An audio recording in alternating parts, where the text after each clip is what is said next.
Ambassador, can you tell us a little bit about the Hague being the center of international legal institution? Yeah. How did it come about? Tell us a little bit of the history. Well, I'm sure a lot of people have heard of the Hague in the Philippines, okay? But truly, I think this place has deep significance because this is truly the legal capital of the world. That's according to UN Secretary General Boutros Ghali. And why so? Okay, because if you go back to 1899, okay, there was this idea of Tsar Nicholas of Russia, okay, for a convention to be held here, okay. And Nicholas II? Is this Tsar Nicholas II. Second, okay? yeah, second, yeah. And he was concerned about the increasing arms race. And, you know, Russia was not so much at par economically with all the rest. And also, I think he was genuinely concerned about maintenance of peace. Okay? So he had this idea of asking the various empires, the big countries at that time, to come to a peace conference, not to solve any specific conflict, but just come together. General framework, yeah. To come together and talk about how to maintain peace, and also to address the arms race. Right. In effect, he was trying to come up with some ideas towards disarmament, and also coming up with some ideas about a world assembly dedicated to peace. Interesting. I had no idea. And justice. Okay, so 1899, Russian Tsar asking a young cousin who was Queen Wilhelmina of the Netherlands, could you please host a conference? Right. Yeah. So a number of countries came here.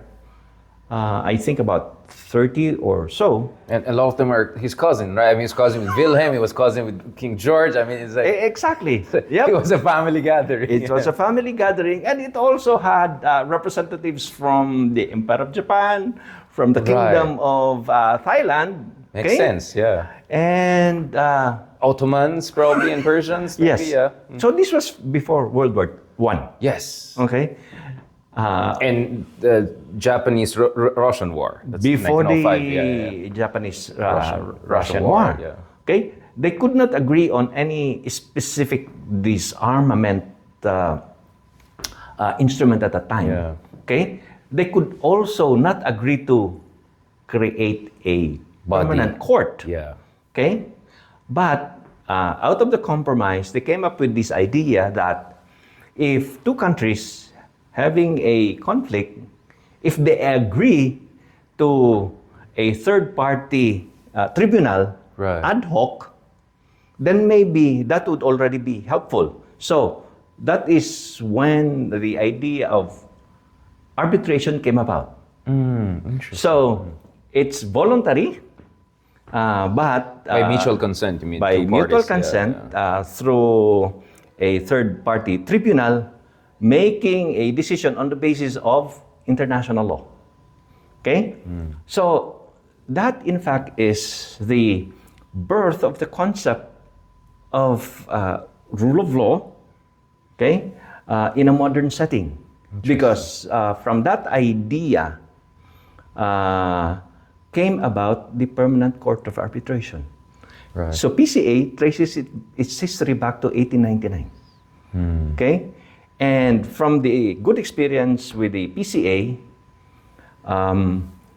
the Permanent Court of International Justice was born after having been, established so by the League of Nations.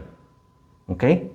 And of course, the Permanent Court of International Justice is the predecessor of the International Court of Justice. ICJ, yeah. Okay. The League of Nations is also the predecessor of the United Nations. So this assembly countries coming together, okay, to talk about maintenance of peace was underlined by the principle of legal equality Among of states, nations. One state, one vote, which is, in fact, what we now know as democracy. modern multilateralism. So the operating principle of the UN in New York and so many other places. So the algorithm was invented here, right? Yeah, This is actually, the genes. yeah, the DNA. The DNA is from here. Yeah. came from here. So, But Ambassador, was there? Sorry for cutting you again. I'm just so curious. Was there something special about the Hague? I mean, I know Grotius. I know the whole Mare Liberum, the whole contribution of the Dutch, geniuses and thinkers to the establishment of international. But why the Hague, in particular? because for quite some time in the past, The Hague, just like Belgium, was a neutral territory. Yeah. Huh? And also, the monarch here was related to the Tsar, other royal families, including. So the geopolitics Romanovs. was correct. The political family connections Exactly. were correct, right? Yeah. And if you'd remember, also after World War I, the Kaiser of Germany, okay, after Germany was defeated, sought asylum here. And in fact, was protected. Yes, exactly. Yeah, and the Allies then could not do much because the Kaiser was in a neutral territory. And it was well respected. Okay? And certainly, we can say that the Philippines have had significant contributions also to international law. So that's why here in our embassy, in our chancery, we honor that contribution, okay? And we celebrate that contribution. That's why in our new setup, Can we talk about the Philippine contribution to international law? Can we pause? So just to make it a bit more dynamic, let's talk about this. So contributions of the Philippines to the establishment of international law. The reason I ask is you hear a lot about, this is Western, this is European, this is not really a universal principle. But we all know that, whether it's Carlos P. Romulo's role in the United Nations General Assembly, Salvador Lopez in terms of contribution to the United Nations Human Rights Charter, and dami natin contribution. Can you give us a little bit of an overview of that? Yeah. Well, in the first place, okay, when the UN Charter was being drafted, we were present. Okay, even while we were still a Commonwealth under the United States, our people were already in the drafting sessions. Okay, and so you had Carlos P. Romulo there and many others. So and probably we were just one of 3 Asian countries present during the drafting of the charter. So what are the 2 other Asian countries? I would recall India and China. China, I suppose. The 2 big ones. That's the 2 big ones. Yeah. Okay, but it was not a passive presence. Yeah. Because we were a very active participant in the negotiations. One particular example is the case of the efforts towards the colonization of former colonial territories. Okay, you would remember that in World War I, those colonies which were formerly occupied by Germany were placed under trusteeship. Right. Okay, so vast swaths of countries now in Africa were in that category. Okay, and also even some islands in the Pacific.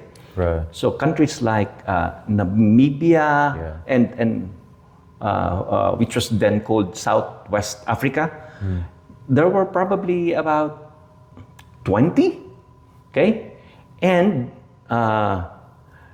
the Philippine delegation worked very hard. Okay, for the concept of eventual independence for them to be reflected in the UN Charter. And they had to fight the big European countries which had wanted to, keep these territories, overseas possessions. As colonies, okay? Because they were having colonies too.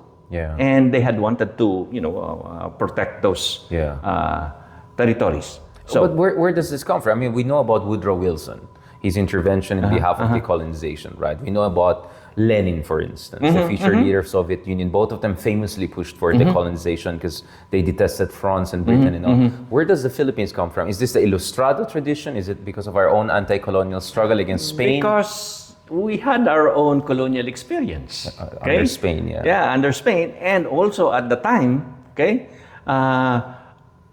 we just had this, struggle with the U.S. about giving us formal independence. And we were midway through it. So we could identify with the sentiment.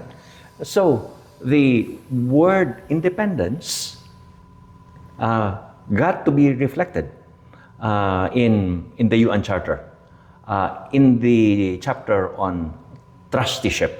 And that is a unique Philippine contribution. Interesting. Okay.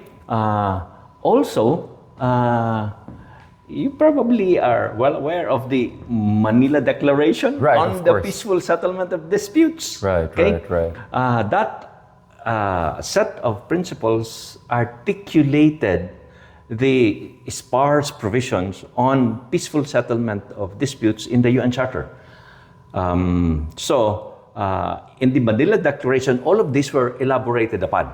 And one thing that to me is very significant is the statement, the provision which states that if you bring somebody to court, okay, that should not be considered as an unfriendly act. Gesture, Yeah, because in fact, you're trying to seek a peaceful means to resolve a dispute.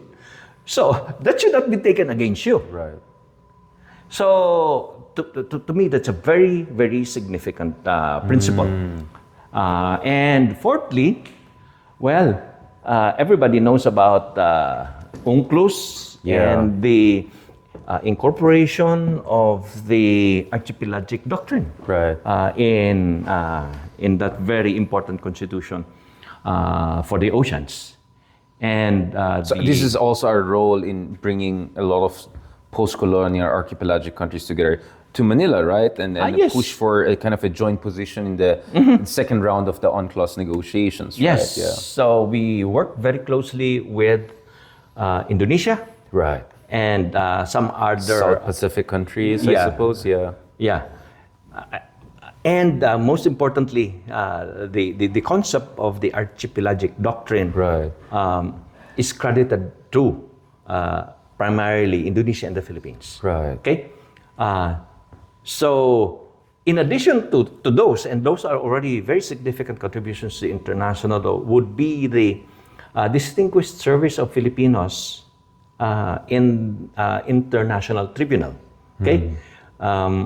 And probably we have forgotten that, in fact, a Filipino had already served in the International Court of Justice in the person of former Chief Justice Cesar Bengson, who served in the ICJ from 1967 to I didn't know that. 1976. Okay, so here, huh? We have here the portrait of Cesar Bengson. I had no idea. Yeah. It's a nice oil portrait donated so just to us. 1 year after, immediately. So right you stepped after, down to go right away to judge. Oh, I see. So after his stint in the in Manila at Padre Faura, he was the next year, nominated and won a seat as judge of the ICJ. So he served here for 6 years. Okay? And when we inaugurated this, the Cesar Bengson Hall, we invited judges of the ICJ, and 4 of them came, including the vice president. Right. Okay, so that's how important his legacy has been for the exactly. court. Yeah. In fact, we have some memorabilia from the family, including Judge Bengson in court. Okay, so that's him. Yep. So, in addition, of course, to Cesar Bengson, let me just show you a photograph of the inauguration. Oh, this is the vice president. That's the vice ICJ, president. And that's Judge Tomka, Judge of Slovenia, Judge Iwasao of Japan, and Judge Hilary Charlesworth of Australia. They were here. Okay, and this is the photo of the inauguration. Okay. Nice. Yep, and that is Mrs. Malaya. When was this? Last year? July 2020. 2 years ago. So Just it towards was the in end of fact our pandemic. idea, right after pandemic, it was our idea to dedicate this hall in honor of Cesar Bengson and 2 others who have served with distinction in international law at the highest level. Okay, and we have here Florentino Feliciano, who was also a justice of the Supreme Court and later on became member and chairperson of the appellate body of the World Trade Organization. Right. Okay, so this is the dispute settlement mechanism in the World Trade Organization, and countries have trade issues, etc. Yeah. So he was a founding member, and he brought to the court his experience in the Philippines, and was instrumental in the drafting of the original rules of procedure of the WTO. Yeah, I mean, those are formative years, 2000 to 2001. He was chairperson. He was already, wow. Yeah. This is just the establishment of WTO. It was there already, Exactly. And of course, people would note that Raul Pangalangan served recently as judge in the International Criminal Court. He served for about 6 years, 2015 to 2021. So this hall celebrating Philippine contributions to international law is unique among Asians, I suppose. In the Philippine Foreign Service. Yeah. And this is where I normally would, host foreign ambassadors, other dignitaries for meetings, etc. And they are rather impressed. Yeah, I mean, yep, quite a flex. This is quite a flex. Yeah. Wow. And also, our team have been rather active in the international organizations here, because we have, in fact, we occupy 4 leadership roles. Yeah, exactly. I saw that. Yeah. And one of them, of course, is the Administrative Council of the Permanent Court of Arbitration.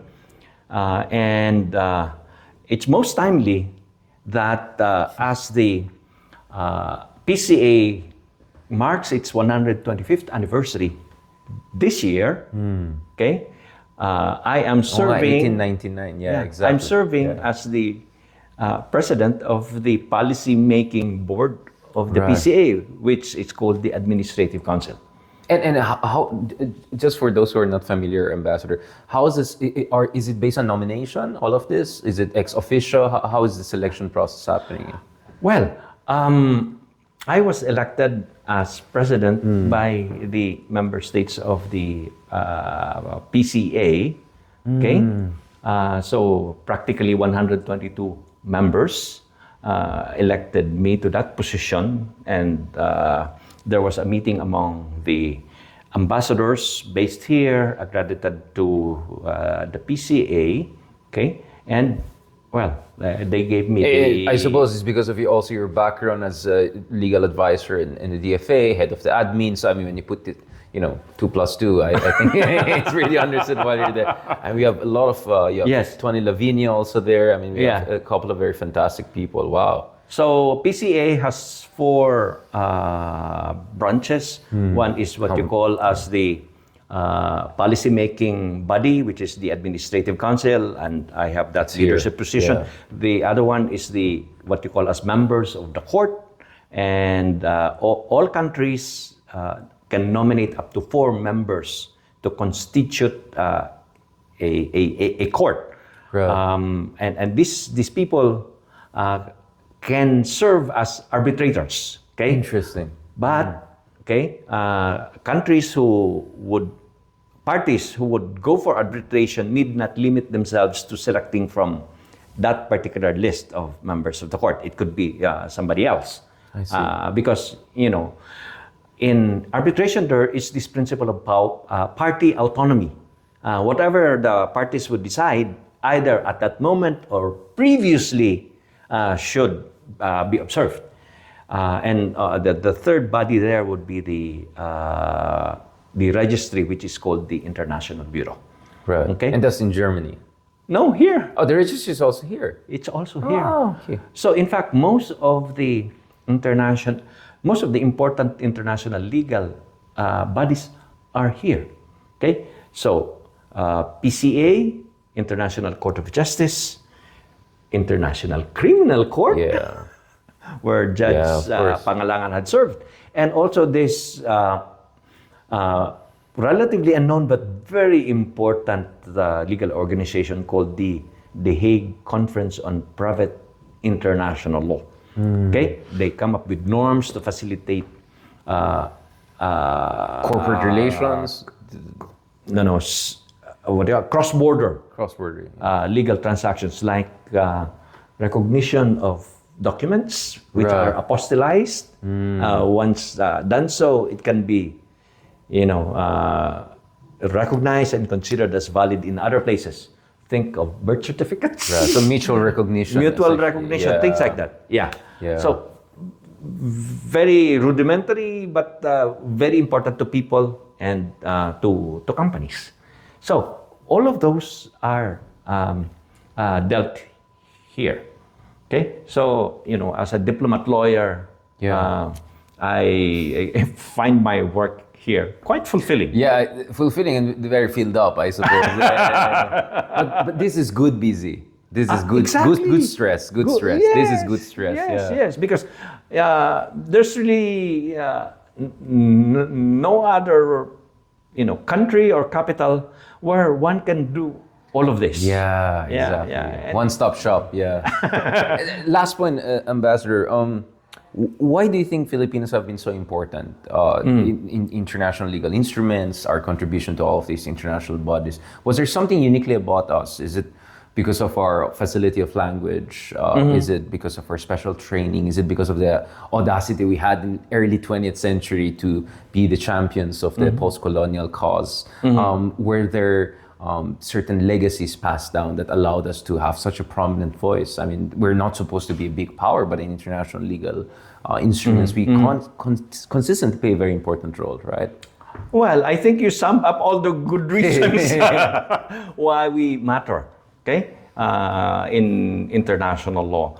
Of course, instinctively, as a middle power. Middle power. Yeah, I always emphasize that we are a middle-sized country. Yeah. We're not small. Yeah. We're not small. We're not we small, are yeah. 110 million. Well, this country is not even 20 million. Yeah. Okay.